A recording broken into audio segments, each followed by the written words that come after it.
celebrating 15 years of possibility. Pilot Flying J and Hallerin Hilton Hill present Anything is Possible. Today's guest, Josh Smith, Part 2. Welcome to Anything is Possible. Now, this is part 2 of my interview with Josh Smith. He is the owner of the Master Companies, and his company has over 100 employees. They're making a real impact in the community.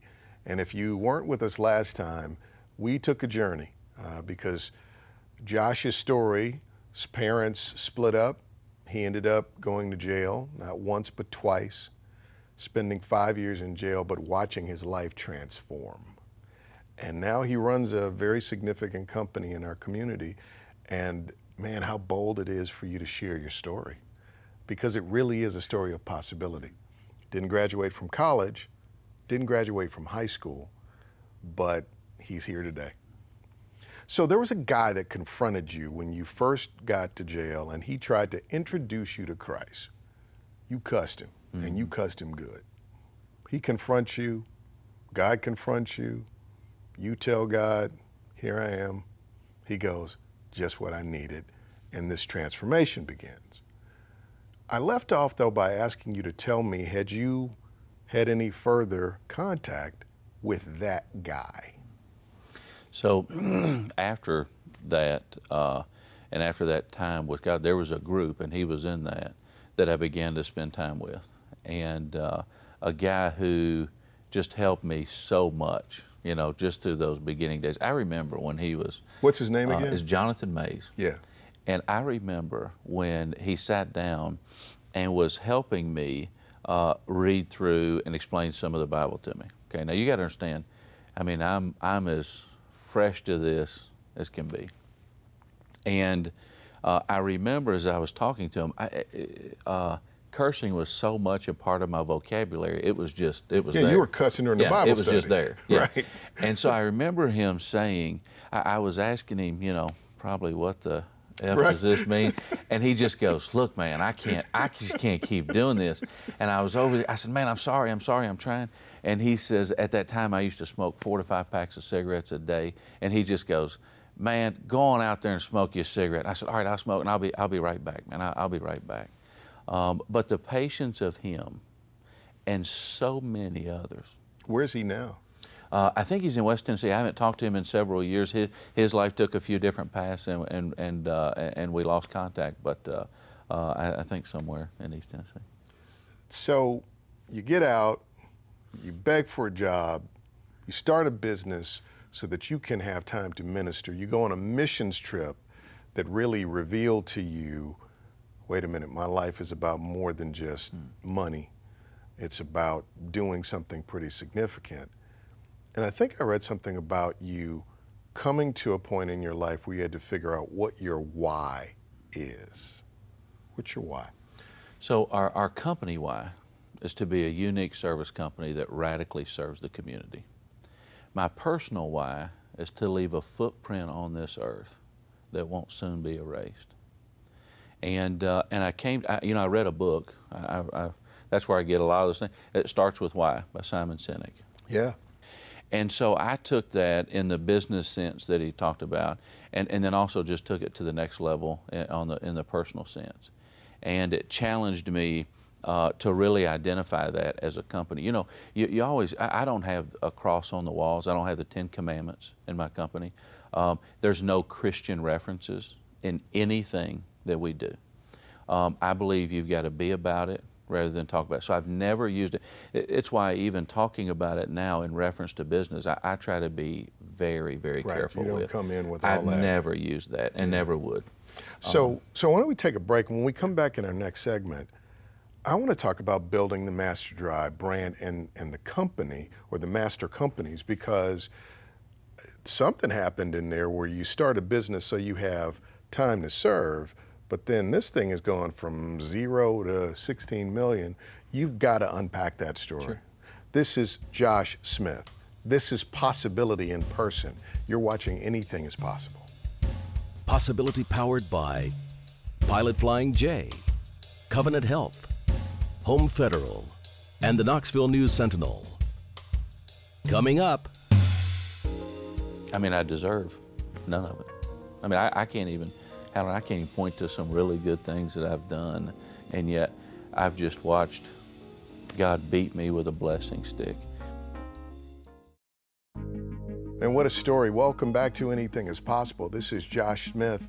His story is incredible. If you missed any of it, you can check it out on YouTube. Make sure you watch part 1. This is part 2. So you're transformed. You start a little company so that you can minister. But what becomes of that? So, you know, business started happening. You know, I mean, I try to take care of customers just like I would want to be taken care of. Kind of the principles that I had been learning, just growing, and it was interesting. It was that I always tell people the bar for service really is so low. I mean, all you really have to do is what you say you're going to do, and people want to do business with you. I mean, they're expecting all the worst to happen. Really, all you have to do is take care of them, man. And so it was in the height. I came here in Knoxville in the height of the 2008 bomb dropped, but for us, we were going this way. We weren't a big company, you know, whereas the others were really struggling. Right. And I remember I had to get an SBA loan, and they told me that I had to do a business plan for that. So I didn't know anything about business plans. I just looked at them and said, okay, I'll have it by the weekend. I went and bought Business Plan for Dummies, read it, put it all together that weekend, and put it, and it happened. I got it. And how much was that loan? It was $120,000. And I remember when I did it, I, you know, if I'm honest, I stretched the truth of what I thought was possible. And I said that in, I think it was 3 years or 5 years, we could do $2.4 million. And I remember at that time going, I hope they'll, you know, hope they'll buy that. I think it'd take us a little longer to do that. We went from 500,000 to 1.1 million. And I thought, wow, that's pretty big. And then the question was, could we do anything else? I mean, the major competitor in this area had only reached less than 3 million, and they've been here for years and years and years. For our first service, was Master Dry. And the next year, we do 3.1 million. Good gracious. And look, I don't really know what I'm doing other than taking care of people. I'm adding people. I was probably the worst person at hiring because I like to give everybody a job. I try to see people for where they can be rather than where they're at now. And I love giving jobs. I mean, I love it. And so I'm hiring, and we went from 3.1 to 4.8. And we're going, what's going on? I mean, this, you know. And you gotta remember, I mean, I don't have any business experience, so I'm trying to read books. I'm trying to, everything I can to be able to figure this out. And meanwhile, still serving, still being able to do things. Checks are getting a little bit bigger that I'm able to do, but our company's growing. You know, you have to have resources and capital for those things. And then from 4.8 to, I think it was 6.8.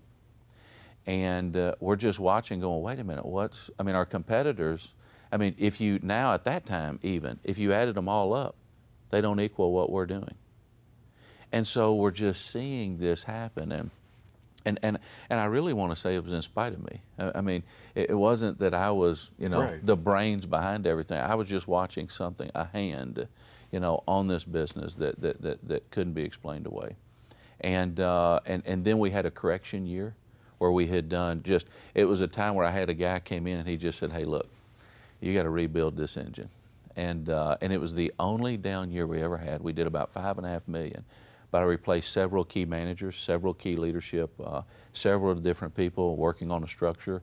And then the next year, we go from 5.5 to 10 million in revenue. How does that happen? And why did God pick you of all people? The guy that was trying to get you to the God that could multiply you like that, you cussed him out. Yeah. Didn't finish school. Yeah. Well, what do you think God's why was? You know, I know. My favorite book says that he uses the foolish things in this world to confound the wise. And, you know, I won one of the Pinnacle Business Awards. I had the honor of winning 2. And I said to them that I don't deserve the life that I'm living right now. And nobody in here understands how true that statement really is. And why not? you know, he likes to take those things that just doesn't make sense to everybody So it else. didn't make sense to you. Oh, it still doesn't make sense to me. I mean, every day I live a life that I just so look tell at. me now. Tell me about your wife and your kids through all of this. How has this impacted and affected them? Well, I've got 2 more children now, so a total of 4. My wife and I celebrate 22 years of marriage this year.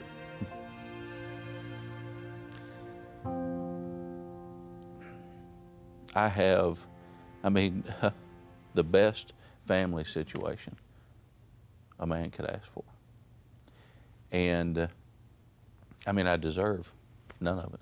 I mean, I can't even, Hallerin, I can't even point to some really good things that I've done, you know, in the past that would say that I deserve. I mean, I've seen much better, finer people lose family and lose things, and yet I've just watched God beat me with a blessing stick. And I would even say to this day, in spite of me, I mean, I try to do the right thing. I try to honor him. I try to grow in him, but I still wonder sometimes why he chose me, why he puts up with me. But, you know, the only thing I can imagine is I just want to be that person that does point to him through those things. And you know, if the business was maybe smaller, if it didn't grow like that, maybe I could take some credit for it. I don't know. Maybe I could. But the growth is too far beyond crazy. What you bring to it. I mean, right now, if you call our office, okay, it takes 3 weeks for us to be able to get out to you, yet you can call a competitor and they get out next week. After we get out there, you have to wait a month and a half, 2 months before us to get to you. And you can have someone else out there next week. And your customers wait? They wait. They wait. And we're talking about a service business. I mean, I still, if I'm really honest with you, I don't understand it. I mean, I'm watching our backlog. I'm watching how it does. And you know what? We don't rush in hiring. We've needed to hire. We can't fill all the spots that we've got. We've got them right now, but we don't rush. If you don't fit our culture, we don't hire you. And so even as the demand has grown, we've kept and just held tight and just said, only the right people, only the right people. And knowing that it should cost us a lot of business, and it does, but people still wait. People still are waiting. So what do you think the power is when it comes to possibility of saying the words, "Here I am"? Because to me, that represents an opening. Because if you say, "Here I am," that is an act of surrender, but you are surrendering to a possibility. You know, the Bible says with God all things are possible.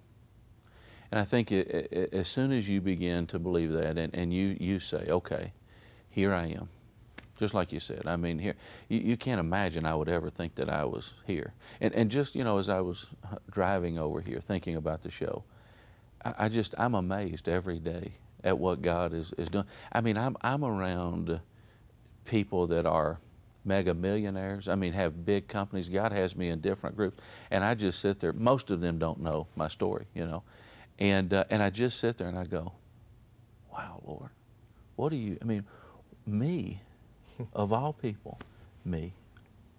But Josh, isn't that the essence of possibility? Like it's not possibility if you can see it before it happens. Because possibility requires faith. It requires a bit of, you know, I've had a lot of people sit here and tell me their stories. Not a one of them said, "I predicted I would be that." Every one of them said at some level, "Me?" But maybe that's it. Maybe that feeling of me is what sets us up to experience possibility and to appreciate the realization of possibility. Because I don't think you have a story without it. I think the power of your story is me. Like, that's your credential. That gives you huge credibility, not to say, "Look at me," but look at what could be done for, in, and through someone like me. Yeah. You know, I was meeting the other day with a local ministry here called Seed. Yeah. It's a great inner city ministry, and some of my staff have become involved with them. And all I knew, she just asked me, hey, would you meet with these kids? And she knows that I enjoy doing that. So they came and did a tour at the office and spent an hour and a half with me just sitting in front of them. And I began to talk to them about asking them questions of what are they looking for? What are they wanting to accomplish? And I told them at the end of this, I just said, my goal is for you, if you get nothing out of today, just know that you're the only limiting factor that you have. Just know that I'm bearing all for you to be able to have the confidence to know that anything is possible. Wow. Let's take a break. When we come back in our final segment, we're going to write the book of Josh, right? Josh on possibility. You get 3 chapters. What are your 3 chapters? We'll be back in a moment.